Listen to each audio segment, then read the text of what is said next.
Nitwa Iradukunda Grace Divine, abantu banzi ku izina rya DJ Ira.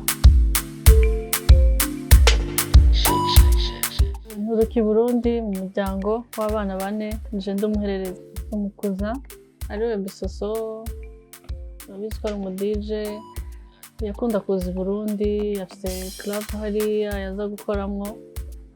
Nakunda gusohoka nkabona ukuntu abikora neza, ndabimusaba ko yobinyigisha, arabinyemera ariko ambwira ati banza uze secondaire hama umukire mu Rwanda uze tubane komsa ndakwigisha turi kumwe nibwo bizokoroha.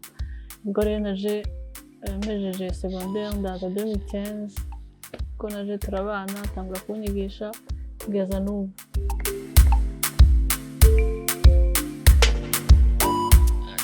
Management yashaka ko yaranyegereye ngira projet bafise, numva ni projet nziza yo guteza imbere umuziki, bafite na projet yo gukorana na band n'umu DJ, ni ibintu tutari tumenyereye, ni ibintu tuzoba dukoze ubwa mbere, ibintu cyangwa tumenyereye hanze, urumva ni ibintu byiza cyane, narabyishimiye. Bafite n'andi ma projet menshi meza cyane, ni ikindi kintu tuzanye mu Rwanda tutari tumenyereyeho, ndumva hari n'irindi tafani nzoba niyongereye muri kariyeri yanje nyine, ko n'ibindi ni ikintu gishasha nyine nzoba ngaragayemo kandi tutari tumenyereye.